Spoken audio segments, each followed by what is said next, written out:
Hello and welcome to the PE Insights podcast, conversations about physical education with me, Nathan Walker.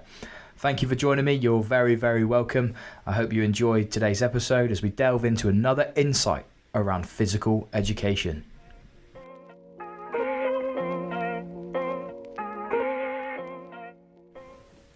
I am delighted to be able to welcome today's guest, Alexandra Brown, to the PE Insights podcast. Alex is currently a lecturer in teacher education at the University of Sunderland. She works with both primary and secondary PE trainees, and she is the physical education lead for her course. She's previously been a teacher in alternative provision. During her teaching in alternative provision, she worked with pregnant women and mothers, teaching them English, maths, and health and social care. She is also a part-time freelance dance teacher and loves working with young children in movement. Alex, welcome to the PE Insights podcast. Hello, thank you for having us. You're very welcome. So let's start with the question that everyone gets asked at the beginning. Tell us about your educational journey so far. I mean, after listening to the other podcasts, I feel like mine's a little bit boring compared to everyone else's, but I'll be the judge of that. Here we go anyway. So, not necessarily PE related, but I've danced from being 3. I'm still actively involved in dance now when time allows. I'm currently a freelance dance teacher. So I've been kind of involved in dance and sport from a young age. I did GCSE PE. I know a few people on the podcast have said they didn't and they did drama instead. Well, I did both. Yep, my school offered GCSE PE, but the way they did it was if you were interested, you kind of expressed your interest and then they picked who would do GCSE, rightly or wrongly. But I was picked. Did GCSE PE where my sports were dance and equestrian. A little bit outside the box. Went on to do A-level PE at the same school, keeping those sports. But whilst I was studying for my A-levels, I was also a Zumba instructor. And for a brief period, I think about a month, I was the youngest Zumba instructor in the UK. So that's a little fun There's fact. a fact. So I was kind of 16 doing my A-levels, teaching 2 Zumba classes a night for the pocket money. And at that time, I was very much adamant I was going to go to London and be a dancer on the West End. That was the plan. And then during A-levels, I started doing a bit of volunteering. The PE department would draft us in to run the dance club, or, when the dance festival was coming up, Alex, can you come and choreograph for us? Sports days, things like that. I think it was during my A-levels I thought, actually, I like this working with children and this teaching element. So changed my path, and the off to London to be a dancer was sacked off, which, to be fair, probably was a little bit unrealistic. So, I'm a firm believer everything happens for a reason. So sacked that off and went to do my degree in sport and exercise development at the University of Sunderland, whilst continuing, the volunteering in schools, a bit of freelance kind of dance teaching and after school clubs for PE and things like that. And absolutely loved my degree. Best 3 years of my life. When everyone talks about it now, when I'm so stressed, I can't remember ever feeling stressed with it. I can just remember really enjoying it. And yeah, you had assignments, but I'm a bit of a nerd, so I didn't mind doing the reading and doing the writing. And You and me both. yeah, loved it. Like my dissertation, I think I started it in the September. I was like ready to go and did my dissertation on PE teaching. Yeah. And then graduated from there and was accepted onto a schools direct route for my teacher training, which was lovely because I was based in a school from day 1. So I remember on about day 3, they said, "Here's your tutor group," and I was like, "Pardon? I'm in charge of people?" And they were like, "Yeah, there's your tutor group," and loved it. So graduated from that and almost fell into alternative provision. At the time, there wasn't a lot of PE jobs out there. So I thought about doing supply for a little while. One supply agency offered me supply quite a distance away and suggested that I lived in a caravan. That was not for me.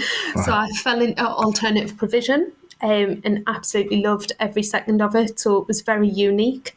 It didn't involve PE at all, to be fair. It was teaching maths, English, health and social care, child development to vulnerable learners. So the majority of my learners all were under the age of 20 and had a baby or were pregnant. So quite often I'd be teaching maths with a baby in one hand, or every day there was baby sick down my leg without fail. Wow. But I loved it, absolutely loved it, and did my masters whilst working there. Then at the end of my masters, at my graduation ceremony, one of my lecturers from the University of Sunderland came and found us and said, "Why have you not applied to work for us?" And I was thinking, pardon? So applied and was appointed on kind of an as and when basis. So they'd ring us if there was some assignments needed marking or anything like that. So I ended up doing a bit of PE teaching through that on the primary education degree, and the work just continued to grow, continued to do the PE chair, kind of continued to do the marking, and then became permanent and full-time there about 2 years ago. So said goodbye to cuddling the babies, which I do really miss, but moved on to the University of Sunderland, where I am now the PE lead as well. So I shared the role last year with a colleague, and then in the summer she officially passed over the PE baton. She made a lovely tinfoil baton to pass over as well. So you work with primary teachers, trainee primary teachers, but you also do some work with secondary PE trainees as well? Yeah, so I'm predominantly part of the primary education team. So we've got our 3-year undergraduate degree, our 3-year undergraduate degree with a specialism in SEND, all our PGC routes, and we also have an education studies degree. But we've also got a secondary PE degree where I dip in and do a little bit of dance and gymnastics with them, or quite often I deliver the safeguarding because that's something I'm passionate about. So I dip into all kind of elements of PE. Brilliant. Thanks. That gives the listener a great understanding of who you are and where you're at. So thanks for that. So tell us a little bit about PE then. Why is physical education important to you, and why is it important to young children? So I think, and a few other people have alluded to this on the podcast, but it's so much more than just learning the sport and the physical activity and learning the rules of netball, learning how to throw and catch a ball. It's all those other life skills. So both my nieces dance. Obviously, when your auntie's a dance teacher, you don't really get a choice. And I'm really proud of the life skills they've got from it, not just their technical ability, but things like they have both been able to lose from under the age of 5, which is really hard for children. They can lose gracefully, they can also win gracefully and not, go boasting about it in the changing rooms. Kind of they know about determination, teamwork, that if you want to achieve something, you work hard, the value of practice. It's all these other life skills which can be applied in all these other subjects. But I think PE is the core where they learn it. Yes, you learn sharing early years, 100%, and teamwork, but that really comes to life within PE for me. And it's all those life skills that go with it. And yes, we know the physical development is hugely important and that it helps with mental health. It helps create, strong, healthy children, hopefully free from disease. We know all that. That's out there in so much literature, and it's almost fact, isn't it? People know that. But it's all those other skills, resilience, independence. And I think particularly coming out of COVID, these are possibly the skills that have been lost a little bit, particularly in primary. Because even if children were doing sport at home ultimately, or physical activity at home, ultimately it was by themselves or just with a sibling. Yeah.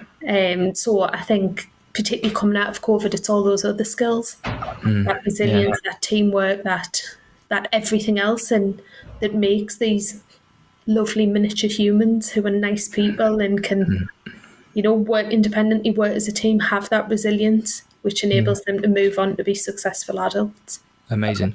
So what, in terms of primary school PE, what makes a good primary school PE lesson? Fun. Fun? Yeah, this is how I open it when I'm teaching with my my trainees. It's got to be fun. Right. Otherwise, when I'm teaching trainees, I point out that if it's not fun, that's when your behaviour management issues arise. That's when you lose them. They become disengaged, which can cause loads of other problems. If it's not fun, they're not going to want to continue it. And they've got to till year 11 anyway, because it's a core subject. But we want them to continue it into adulthood because we know of all these benefits. So for me, it's got to be fun. It's got to be focused on keeping the children active and keeping them enjoying it.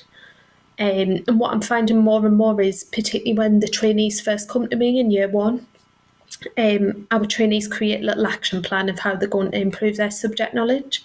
And quite often for PE, they'll write something like, I will learn the rules of netball. That's great, but in primary school, you don't need to know the rules of netball. To me, it's teaching those fundamentals, and then it's the job of our secondary school colleagues to kind of implement these rules, strategies, tactics.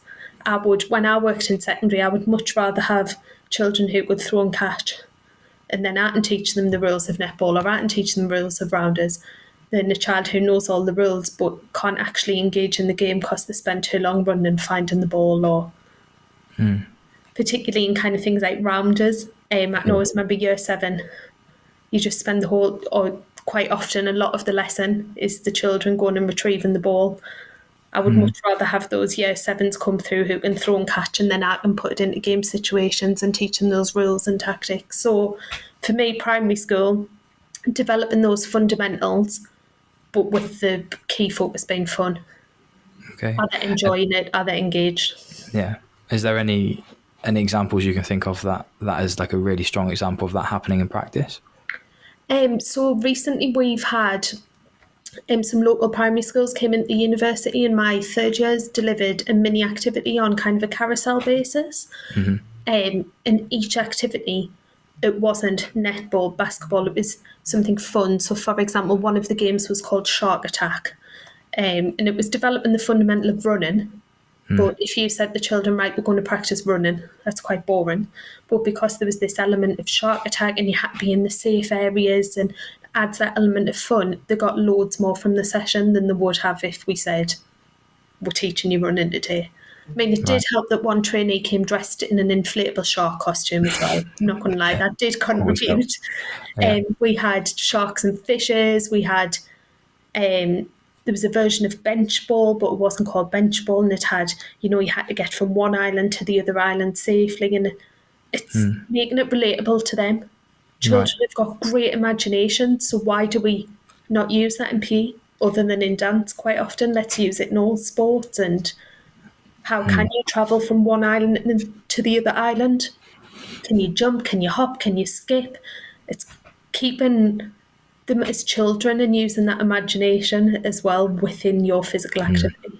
So do you see any disparity in the way the children engage with that depending on how old they are? Does that work better with early years in Key Stage 1? Are children as engaged with that in Key Stage 2? Is there like a demand for games in Key Stage 2? I'm thinking of some of the Key Stage 2 learners I've worked with before, that they'll want to play game specific stuff.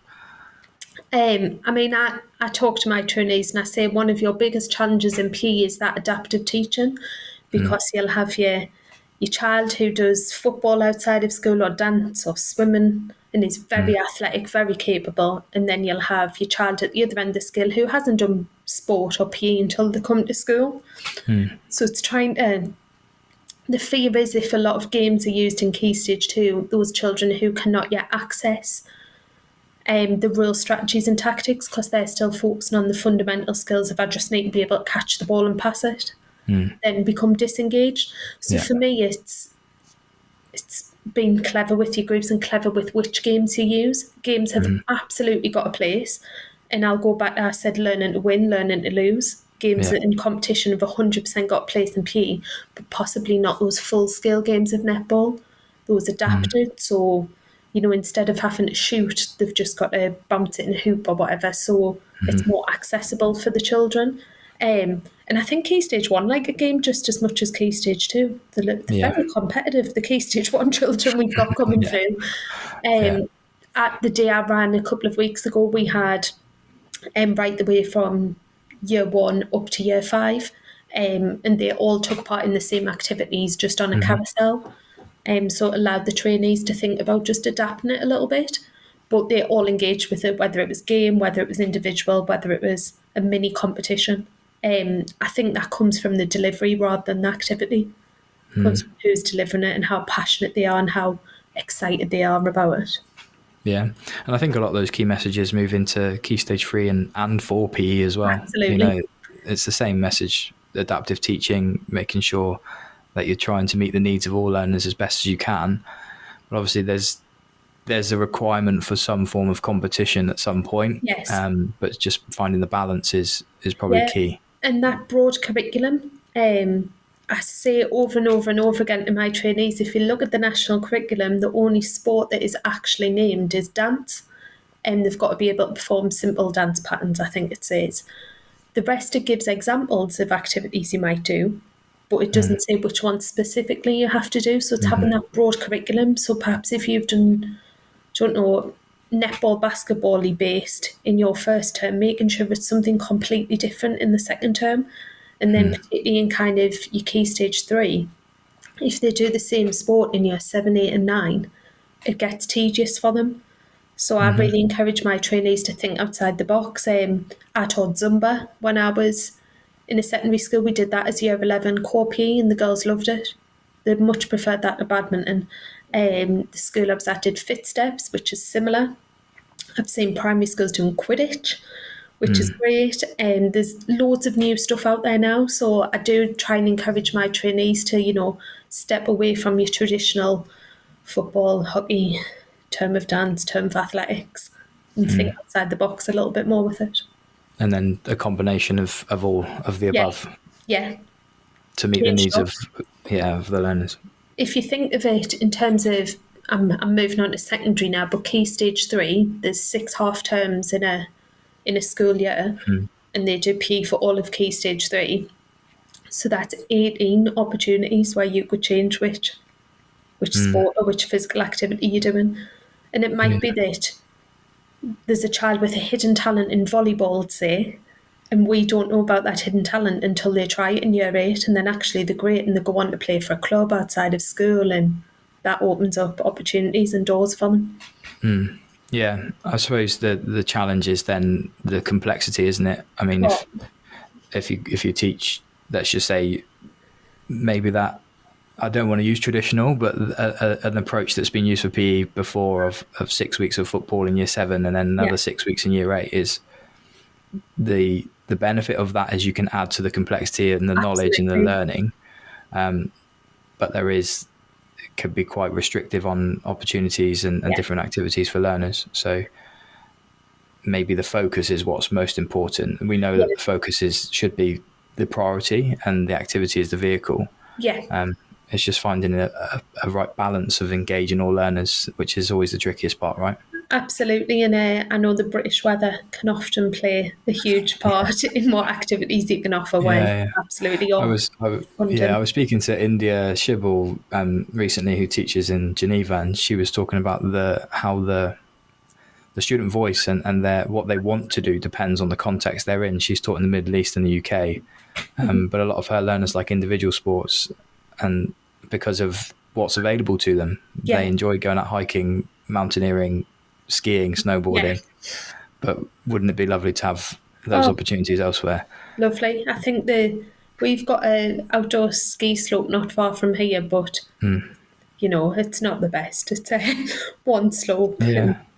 Once you can basic ski, you're pretty bored. Yeah, but there's an opportunity there, isn't there, for extracurricular, even if it's not in curricular, to give that as an opportunity. Maybe that's the answer. I think I'm arguing with myself here. For that broad curriculum, those extracurricular opportunities and those partnerships with what's going on in the local area and creating those links with clubs, and maybe that's the answer for this broad curriculum. So we've gone to the middle section now. So this is the opportunity for you to share something that you're passionate and interested in. Yeah, so I think it's linking back to what I said about fun in primary school PE. So the challenges for me in terms of initial teacher education, I get a lot of trainees turn up, it's PE today, and they've got these negative connotations of PE from school for whatever reason. Some trainees are kind of straight out of college, so PE was maybe 2, 3, 4 years ago for them. We've got mature students who haven't done PE in 10, 15 years. Some come full gym gear, ready to go. I had a student the other week that took his pre-workout before PE because he was fully up for it. So it's that range, but addressing those negative connotations and for my trainees to be successful PE teachers or primary school teachers who deliver PE, I think I need to have the passion that I pass on to them, that hopefully they pass on to their pupils coming through.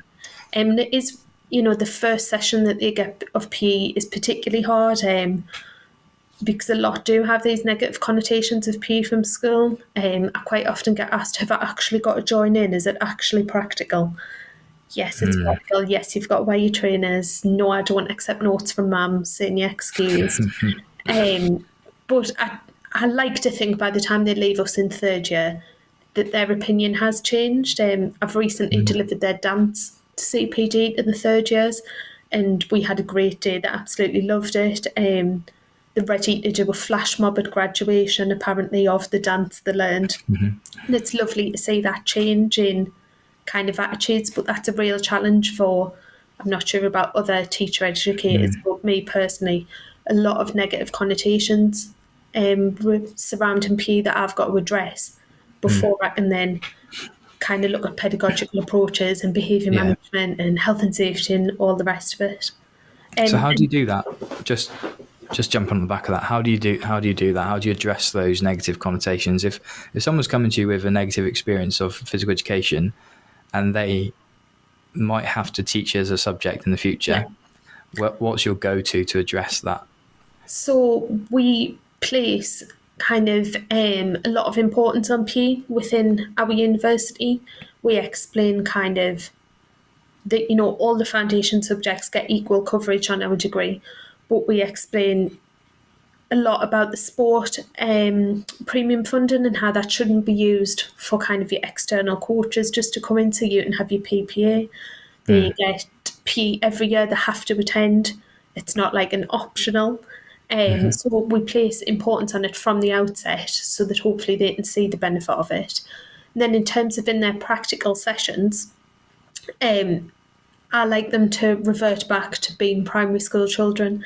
So particularly in first year, for the purpose of their session, they are primary school children. I'm the primary school PE teacher, so we play stuck in the mud, these games that they think of, can you remember when we played this at school? Can you remember when we played this? Different activities that they might have done at school. And after each activity, we kind of discuss, okay, what potential behaviour management are you going to come across? How are you going to keep your less able children involved in that, or what? So, for example, stuck in the mud, we talk about how those lower abilities might purposely get caught so that they get to stand, in that scarecrow position and get 5 minutes rest while the higher abilities are chasing each other. And we talk about making it inclusive for all. So what could you do? Could you change who was on? Could you change how much room? And kind of address each activity on an individual basis. And not so much in first year, they're quite quiet in first year, but by second and third year, I find that the trainees are sharing their own experiences. And saying, I didn't like this in school because X, Y, and Z, and then we can discuss, okay, so what could your teacher have done differently? It's also part of their course, they have got to teach PE as part of their assessed placement. So they've got to have a lesson observation in PE. So again, highlighting that importance of PE and, its value within school. All our trainees deliver PE before they graduate, and we have that event that I spoke about in third year where they deliver under my supervision, so they know the importance of PE from the outset. And just gradually changing those connotations and thoughts. And I've got a couple of third years doing PE for their dissertation at the moment, which is really nice because it shows that it has had an impact. So I think it's powerful to get them to reflect on why they were negative experiences, and then to make sure that they don't recreate those negative experiences for the young learners. One thing actually that's coming through is kind of PE kits and getting changed. And I have to say the best thing that came from COVID was children going to school in the PE kit. It was like, I don't know why we didn't used to do that. It seems such a simple idea, but little things like that I think are helping to change kind of connotations around it and makes it easier for the trainees as well.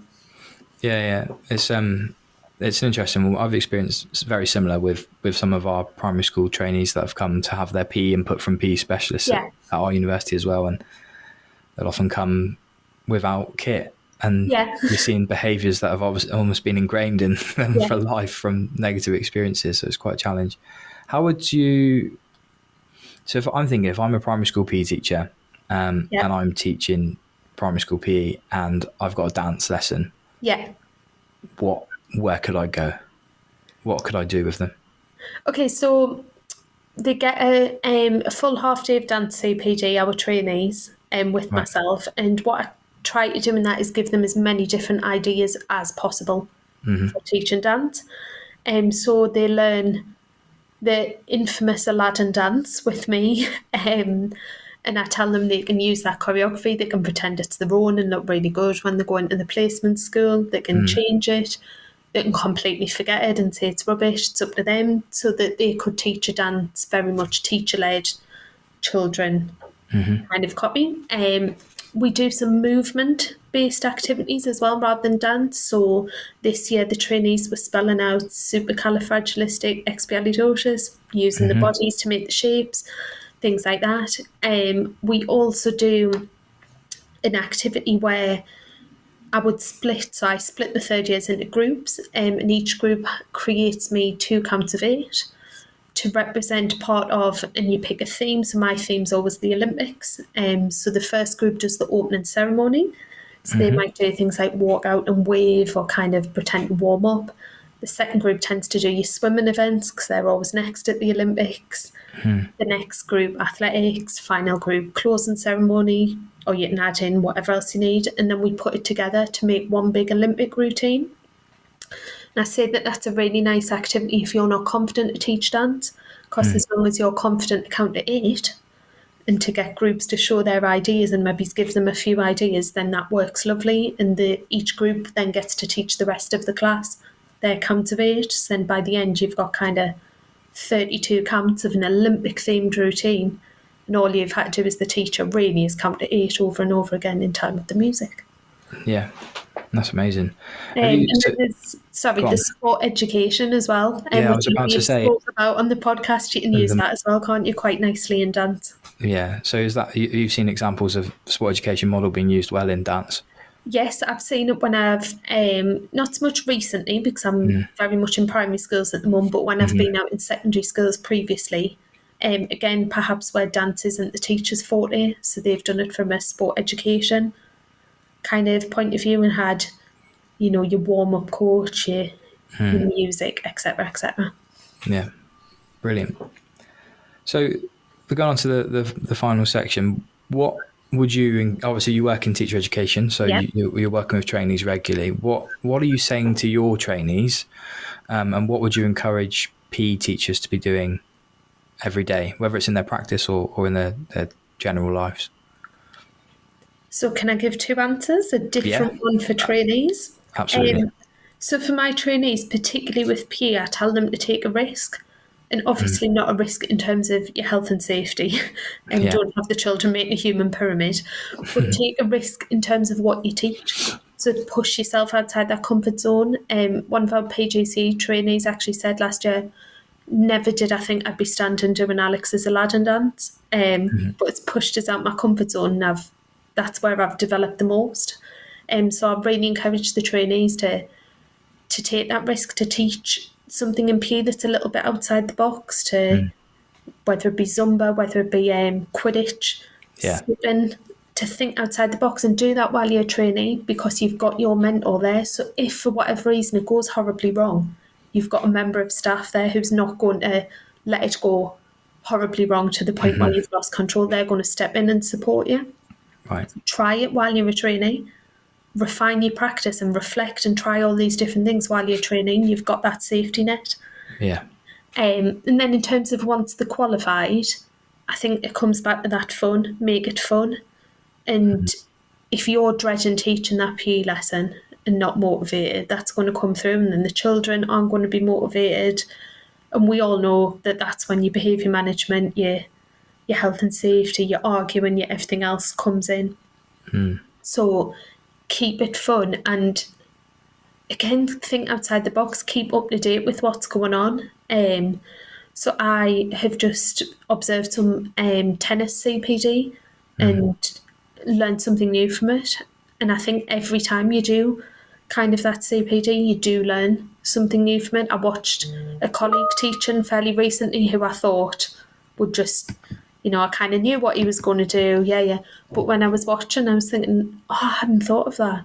Oh, I could take that activity and change it and make that for primary and keep up to date with your CPD. I know that doesn't answer your question because you said every day, and I do appreciate you can't do CPD every day. But whenever there's that opportunity, team teach, observe someone, go into another school locally and see what they're doing, and never stop learning. You're never going to be the finished product, in my opinion. Same with myself. I know I need to push myself in the next year and sort of get some more of my research underway and out there, and keep learning, keep pushing yourself. Yeah, so continuously reflecting on your practice, right? And yeah, absolutely. Trying to be the best version of yourself, be the best teacher you possibly can be. I do think we often, I'm talking from my own sort of perspective here, sometimes if we've done things that work, it's quite easy to go to them. Oh, but then the more you do that, the more rinse and repeat you do, the more stale it becomes, and then you start to lose the interest and engagement in what you're doing, right? Absolutely. I mean, we've all got that lesson. It's usually an Ofsted lesson, isn't it, that you pull out your back pocket when Ofsted are coming, or when you're getting observed. Or we've all got that go-to lesson, but the more you repeat it, as you say, it becomes outdated, becomes still. Even with the PE, I try to mix it up with every year. Yes, I know the basis of my year one sessions, but looking at recent literature, so Ofsted have just released a research series, and they've just released another one on PE, so my PE session this year will be totally different, or it'll have more of that literature in, staying up to date with what's going on and constantly reflecting, constantly what more can I add? Okay, that's now outdated, let's take that out. The world of education's constantly changing, isn't it? And something that we've used for years suddenly becomes outdated, so you take it out and the latest things coming in and keeping up to date with what's going on. Yeah. On a personal note, where can we access the Aladdin dance lesson? Oh, it's a very unique dance. You've got to be a trainee at the University of Sunderland. Right, okay. It's secretive, is it? Oh, it is, yeah. It's like a little group. I'm convinced that if I teach enough trainees the Aladdin dance, one day we can have a huge flash mob. Okay. So watch out for that. No one else is convinced about this. That's good.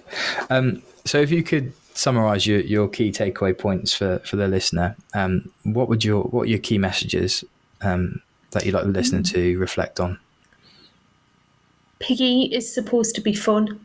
It is supposed to be a subject that children enjoy, because it's not in the classroom, it's giving them that freedom. We know that children need movement in the day, and that when they've got to sit for a long period of time, it becomes tedious for them. So PE should be an opportunity where it can be really fun, and it can be really fun for you as the teacher. I was racing around the sports hall with the year threes playing sharks and fishes a couple of weeks ago, having the time of my life, and it can be fun for you as the teacher as well. And when you lose that fun for you as the teacher and that enthusiasm, it'll then become lost for me, it becomes lost for the trainees, and then they won't have it to pass on to kind of primary school children. Keep it fun, and as we've said, keep reflecting and refining. Ask others for their opinion, ask to watch others. I learn a lot from my trainees. They come and share their experiences of PE out in their placement skills, and you can guarantee I'll learn something or pick something up, or they'll tell us type of CPD they've done or a new sport, and I'll write it down. And constantly learning, constantly refining would be my kind of takeaway. Keep it fun and constantly reflect. Brilliant. Alex, thank you very much for joining me today. I really appreciate you taking the time out to come on and have a chat. Really valuable insight on physical education from a teacher educator and a dance specialist perspective. So thanks for having a chat. No, thank you so much for having us.